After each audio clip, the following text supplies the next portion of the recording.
Welcome to the MacArthur Memorial podcast. I'm your host, Amanda Williams. Join me as we explore the life and legacy of General of the Army Douglas MacArthur and discuss a wide range of military history topics, from the American Civil War to the Korean War. Welcome, everyone. My name is Amanda Williams, and with me is Jim Zobel. We are both historians here at the MacArthur Memorial.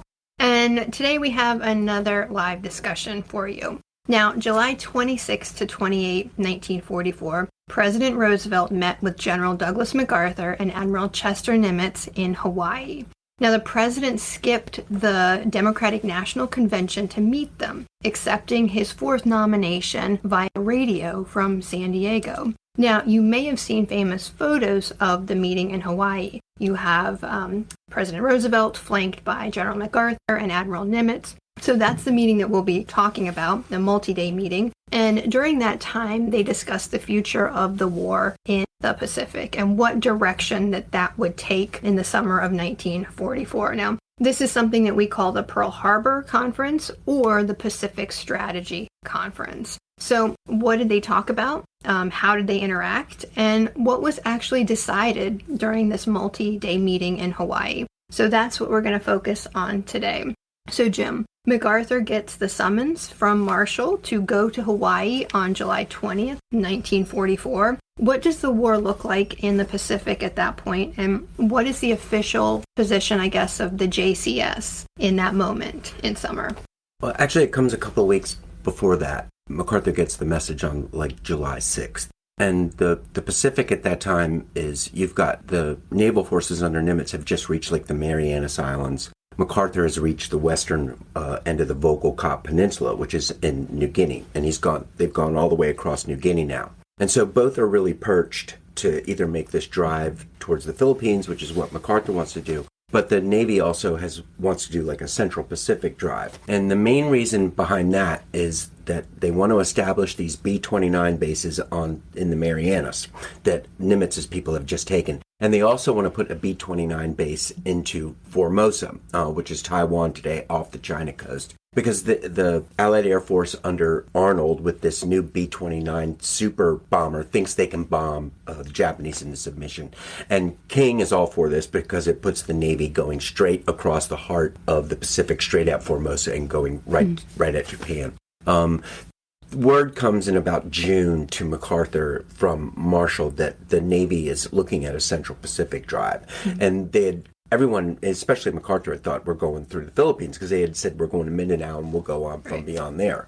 And so MacArthur was very taken aback by that and, went to Marshall, said, no, we have to go to the Philippines. We have all these obligations there, the same kind of argument he'll make later. But then Marshall comes back to him and says, you can't let your personal feelings get involved. And this sends MacArthur through the roof, And so he's like, I got to see the president. And when that message comes July 6th and says be in Pearl Harbor, then he's like, I really don't want to go see I really don't want to go. Yeah. I mean, they don't tell him, that the president's going to be there. Marshall says that this is a conference with Nimitz and Leahy and et cetera. And everybody knows that Roosevelt doesn't go anywhere without Leahy. And so that kind of shows that MacArthur, is given this information that, hey, the president's going to be there. Yeah. And so after MacArthur gets that message, then he's like, he doesn't foible with it, that's the message that comes on the 20th. On the 6th. Yeah, that all comes on the 6th, because then what happens is Sutherland, his chief of staff, goes to Weldon Dusty Rhodes, it's the pilot, and says, you're going to fly MacArthur to this big important conference. Mm-hmm. And then on the 15th, MacArthur calls Rhodes and says, we're flying to Hawaii. And Rhodes is like, well, we can't take the B-17. That's got no headroom. You're going to be stuck in there. And so what he does is he pretty much hijacks a Pan Am C-54, which flies into Australia and says, okay, all you guys are, and the crew is the Pan Am crew, but Weldon Dusty Rhodes will fly it. So they know kind of, what's going to happen and what's going on. But it's on the 20th that they seize that plane. But all I've ever seen as far as the message coming is that is that 6th July one, and then MacArthur goes back. Okay, yeah, I'll be there. So MacArthur knows more about the meeting than Well, he... and that's the thing. When they're flying there, Rhodes goes back and talks to MacArthur, and MacArthur wants to have one of those monologues where he talks through things and he wants somebody to listen. And he's sitting there saying, either they're going to relieve me or they're going to stop the drive to the Philippines, or they're going to give me a chance to speak, or this is a photo op, Right. And Rhodes says that MacArthur's walking up the whole time. I can't believe I'm being hauled away, photo op. I've never left my division for a day in World War I, And so we know that MacArthur surmises, okay, this is what could happen. Mm-hmm. And he tells Rhodes right there that he's been practicing for weeks, this presentation he's going to make, So the situation is that both are poised to make a drive, and both Nimitz and MacArthur believe they can do everything they want to do with what they have in theater. Okay. I always heard that they were worried about, shipping and you couldn't get to Formosa, but both of them are confident that they can do what they need to do. I mean, it'll turn up later as they start formalizing the Formosa plan that it is a lot more than they thought. But initially at this moment. And both of them are looking to go in there. And, the wild thing is that, when MacArthur gets this message, they're all in a voice because Lindbergh had just showed up, in the headquarters and been out there. And so it's kind of wild, all these different things. Yeah, that's interesting because I think some of the biographers and even MacArthur himself, to an extent, paint it at like he's surprised by this meeting and he's got to go it alone without any preparation, and it's him against the Navy. And I don't think that's true. Okay. Yeah, I think he was, as we know he was a smart guy, and it makes him look better, if it's like I was caught off guard, but and in a way he was, but he had thought through it, and he was ready for any contingency. Yeah. Yeah. Okay, so there is criticism of the Pearl Harbor Conference, mostly along the lines that, from contemporaries at the time, that it's a press junket for the president. And Admiral Ernest King says that Roosevelt was just very anxious to be seen as the commander-in-chief in this moment. And I think you already mentioned, MacArthur complains a bit on that very long plane ride to Hawaii, that it could be just a photo op for the president, and it's a waste of his time if that's the case. But we know that it obviously turns into probably a pretty important moment in terms of deciding what happens next in the Pacific. So do you think the meeting from maybe the White House standpoint was meant to be a consequential meeting where something's decided, or do you think it was just meant to look like an important meeting? Well, I've seen where a lot of people say that because King and Marshall weren't there, that, it's not really a military strategy conference. It's, it is Roosevelt, wanting to be seen with them. But I think he hasn't seen MacArthur since, 37, and he wants to see these guys together to get a feel for them. And that's what Leahy says that he was so surprised about. Back in Washington, they painted this all as an antagonistic picture between these two. And these guys show up, they're professional, they're calm, they're rational, they look like they get along. And that was one of the things, we'll talk about that later. But yeah, that when they get there, I think that, a lot of people had thought it was a junket. And, they talk about Roosevelt looking so poorly and being out of it. But I think that the conference really wakes him up, because he's there with these two guys, and I think they said that he really arbitrates it very well, the whole conference, and it's something that turns into something. Right. And I think it, up to that point, it's the most important presentation of MacArthur's life. Okay, now it's up to me to convince these people that we have to go back to the Philippines, and he paints that whole moral picture, which King didn't care about at all. It struck me the contrast between this one and the Wake Island meeting. This one does seem to be one that is very consequential in terms of actually getting on the same page, feeling everybody out, and then having some sort of direction that's very clear come out of it. Well, at Pearl, I think it's because they all know each other. I mean, MacArthur's, it's not a first MacArthur's meeting. known FDR since World War I. He's known Leahy talks about those guys being friends in San Francisco in 1905. When their dads and McCalla was still still alive, and all these crazy sailors from the old age, and how they used to have all a great time together. And Nimitz so it's almost like not a meeting of old friends, but they know each other and what each other is totally about. Right. Yeah.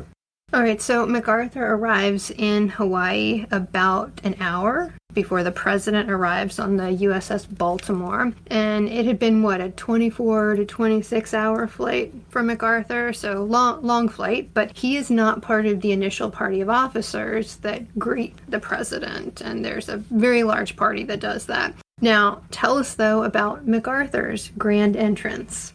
It's kind of a confusing part of the story, figuring out, because when MacArthur makes the jump over with Rhodes, they leave the 26th, but they land the 26th because of the dateline change. And they land at New Caledonia, and then they land at Canton Island, and then they land at Pearl. And Rhodes said that MacArthur received a message from Nimitz at New Caledonia saying, "Can you push back your time of arrival?" See, nobody's ever said anything about that. And he said that kind of set off MacArthur. It's like, why is he trying to order me, what time to get there? And so they left on schedule, and they're going to get there. But nobody's really said anything about that, and nobody said anything more about that, So they get there, and when they land right at Hickam Field, which is right next to Pearl Harbor, where the Baltimore is going to come in, about, like you said, about an hour later. Now, Rhodes says that Nimitz meets him there at the airport. And others have said that was given the word, hey, the president's coming in, you should come with me. But MacArthur was like, I didn't get any orders to come there. I've flown 20, I'm going to go take a shower, at General Richardson's place, who's another great friend of his. And that's at Fort Shafter, which is right northeast of, Pearl.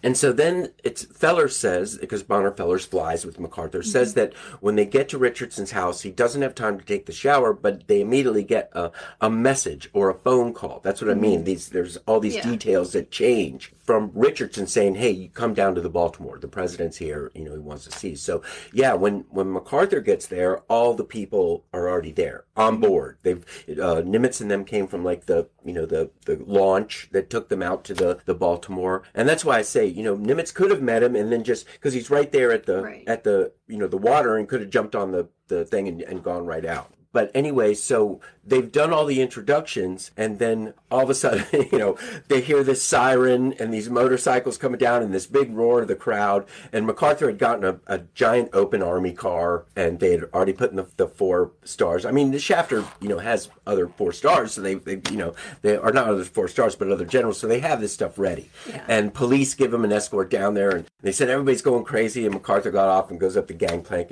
and Potter in the Nimitz book, says that MacArthur stopped halfway and was like, thank you for this, but everyone just going nuts, and he gets up on the deck, and Leahy sees him, and MacArthur's got his air jacket on.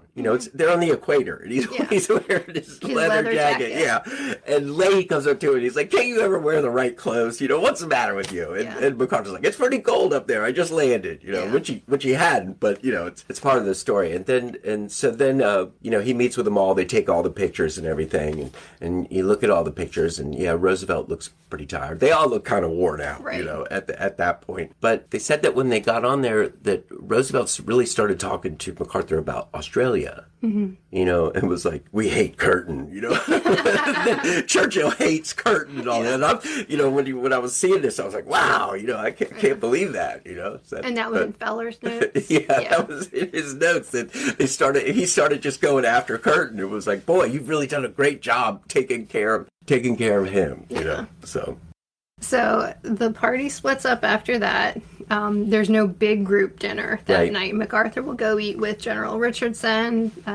The president will go with some of his team, and they're staying down at Waikiki. Okay, so everybody kind of splits up for that, and then the next day, MacArthur, Nimitz, Leahy, they're all invited to join the president in an inspection tour of Oahu. Right. So if MacArthur was thinking this was a press junket, now he's from 10:30 in the morning, I think, to 4:30 in the afternoon. He's livid. He's touring Army and naval installations throughout Oahu with the president. D. Clayton James, MacArthur's biographer, says that there were only 2 open-top cars suitable for this in the area, to have this many guys in one open-top car. and one belonged to a madam of a brothel, and one belonged to the local fire chief. And so they go with the fire chief's car because the madam's car is far too recognizable. And they don't want the president and MacArthur and Nimitz in this car. So 10:30 to 4:30 with a luncheon included, they tour the island. So what are they talking about? And is this a moment where some of these plans are discussed? That is a long day in the car with each other. I don't think they get into it, in the car because they're doing so many things.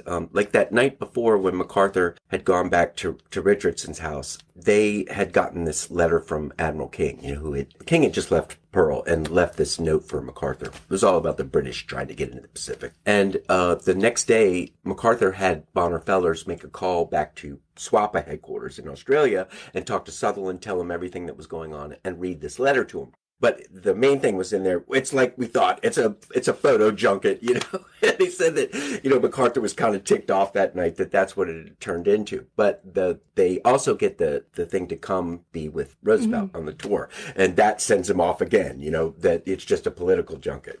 Now, when they go for the tour with the car, that's Manchester's story, and it's always caused, it's used every time. I saw there's one account, though, that it was the same car MacArthur used the day before. Yeah. The Army car. It's a great story with the madam and all. Yeah. And, it could be true, but I think it might have been Fellers' letter to his wife, but I'm not sure about that. But anyway, you see pictures of them, though, in different cars. Because you see a picture of Roosevelt in a covered car with MacArthur back there with him and Nimitz, and then you see pictures of a much larger car with them. I know. So that adds the confusion. I don't know. Yeah. Nobody really knows what happened. When they show him in that covered car, is that a convertible? It doesn't look like one. Yeah. So it's could have been two cars that they used, But what do they talk about? They said that MacArthur was right next to Roosevelt because he was crammed in between him, and they mostly old days. He said that Roosevelt was bringing up a lot of things and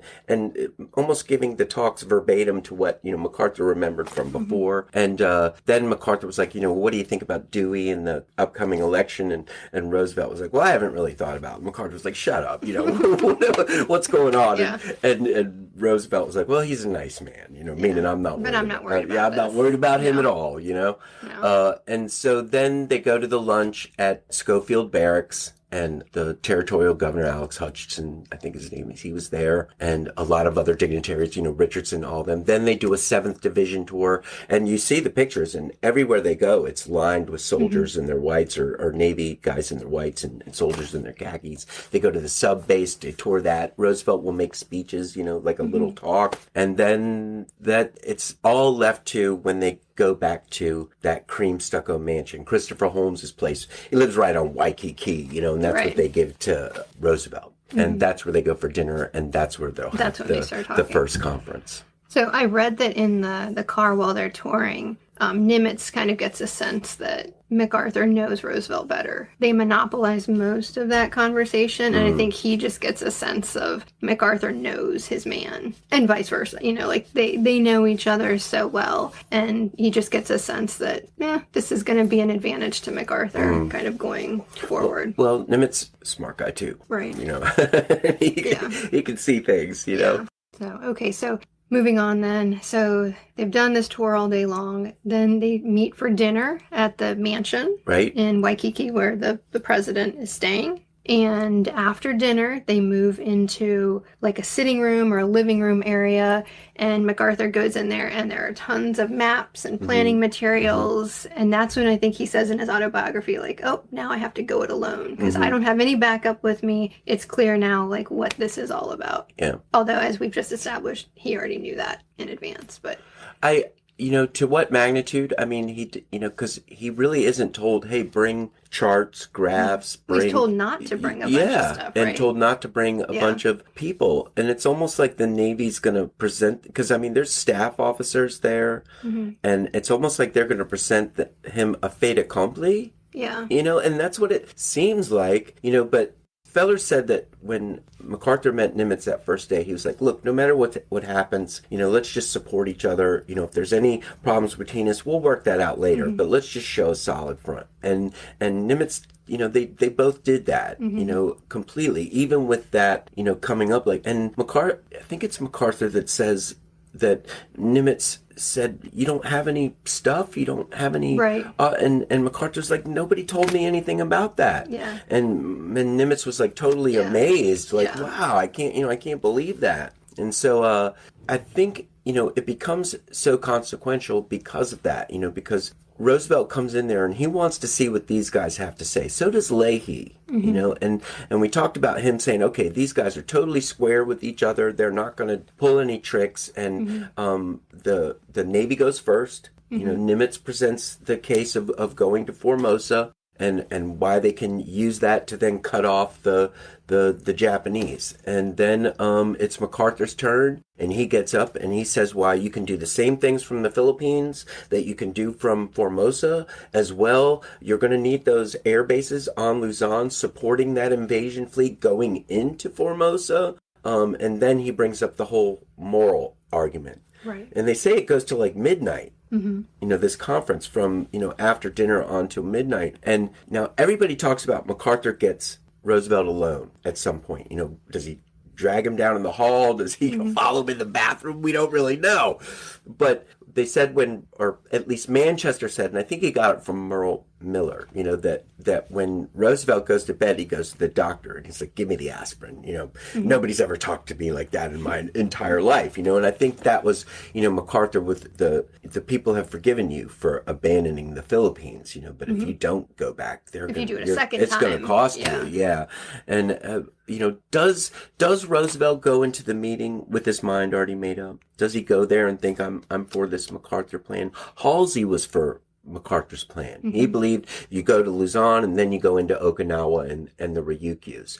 Marshall had been for that Army Air Force plan, of taking the Marianas and then taking Formosa, but he's starting to switch to MacArthur too, mainly because if you land on Formosa, everybody's a hostile, whereas they aren't in the Philippines, and MacArthur has the whole guerrilla operation going on. And so I think a lot of people are starting to swing, and I think even Nimitz swings at the conference. Well, and MacArthur even makes the point that, I don't even think he truly believes in his plan himself. Right. It was King's plan. He's going to do what King said. Because I think they had come to an agreement before that the best way was to go through the Philippines. That's why MacArthur was so caught off guard in that June of 44 when Marshall said that Navy's going to go Central Pacific, But Leahy, totally says to MacArthur right there, I'm for your plan. I'm for your plan. And so I think a lot of people got caught with that moral thing. MacArthur makes every decision like that, really.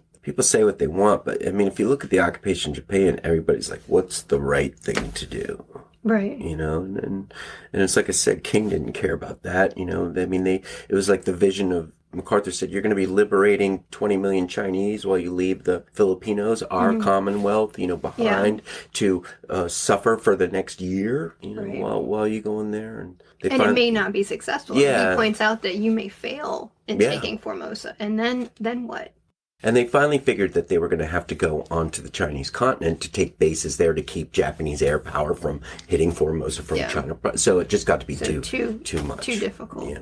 So do you think it was Admiral King who was maybe the architect? MacArthur and Nimitz hate each other and can't get along, because it seems that they get along very, very well. We know they get along well, just in general, working relationship. But at the conference, like you said, there's a sense that MacArthur says of fair play between both of them, and so agreeing to support each other no matter what comes out of it. So, do you think it's King that kind of pushes that thought through Washington? Well, from what everybody said about King, they all couldn't stand him. He was just an acerbic guy, but that's what you need to get things done, is somebody like that. The only person that could get along with King was Marshall, because King recognized his equal in Marshall. Does King paint that? I think the original portrait of, MacArthur got painted by Hart when he came back, and at right after World War II started. And then Stimson, Leahy, all these people said it was just so childish between the Navy and the Army in those JCS, just antagonistic, yeah. And that was the main thing that Leahy says when he gets out there. These two guys are in total control. They are totally, like unlike every other commander in the world. They're like, we've got enough to do. With what we have here, we don't need anything. Just make the decision. Right. Yeah. So we know that President Roosevelt will ultimately decide that MacArthur's plan will be given the green light. They won't be bypassing the Philippines. But does this decision come at the end of this time in Hawaii, or does this come later? MacArthur and others would say that Roosevelt was swayed at that time, and that, he was going to do what he could to push King into it. I think it really comes later, though, being able to convince King that it's not going to work because of all those situations we talked about with Formosa, and the Chinese mainland. The 14th Air Force got pushed back because of a Japanese offensive at that time. So all that kind of fell apart. And then when Halsey does those overflights in September and, he's not getting air resistance and says, look, let's go right now. Yeah. That's when everybody's like, okay, that decides it. Go. That's it. We're going. And then like a couple of weeks later, they're like, okay, it's Luzon too. So everything kind of played into it just by the situations and the events that were happening. Do you think it's MacArthur's, what he does there, his persuasiveness, that really sets that up in the end? Or do you think it's just things happening on the ground, opening the doors and making everybody else come on side and say, that's the way we go? I think it was everything. It was the whole show. I mean, MacArthur was on fire. Job, yeah, right? Yeah. And he was forceful, but he wasn't a jerk. They were both completely gentlemen, and he compliments King. Yeah. He's a great global view. Well, that last day when they had that second conference, MacArthur brings up that King letter. And it's like, I don't want the British in there because they wanted to come in and get into all those Dutch territories where the oil was, and everything else. And he's like, I don't want that. And King didn't want that. And Roosevelt. Yeah. And, King will say a lot of things. King was friends with MacArthur's brother, like Hart was. And he'll say a lot of things about him. But, after the war, MacArthur says it was all because of King that we were able to prosecute this. If he wasn't up there yelling at everybody in the face, none of this would ever happen. One last question then in that vein. Manuel Quezon dies pretty much right after this conference, like early August 1st, I think. Yeah. MacArthur says he feels that very acutely. Death has come very close to me in taking, President Quezon. But do you think in Roosevelt's mind, do you think he's thinking, wow, I really need to keep this promise to I don't know. Philippines? I don't know. No emotional sway. Well, he might. I don't know. Hard to say. It's wild the things that, like right a couple of days before they go, they tried to kill Hitler, the Wolf's Lair, a couple of days before. And so there's just tons of stuff going on, while... It was a crazy summer. Yes, summer of 44. While everything else is happening, so... Okay. Any final thoughts about the conference? I wore my Magnum PI Hawaii shirt today. Any other final thoughts? I was thinking what we failed to do, Leahy said that Roosevelt loved the geography. He was being given this great geography lesson by Nimitz and MacArthur. We should have had a massive map. Well, you're going to have that. We know where everything is. You're going to have that in the newsletter that comes out. Everyone has to sign up for the newsletter. Okay, we'll work on that. All right. And thank you, Jim, for sharing your expertise here. Thank you for listening. If you have questions, suggestions, or comments, we want to hear from you. You can find us on Twitter at MacArthur1880, on Facebook as the General Douglas MacArthur Memorial, or you can email MacArthurMemorial@norfolk.gov.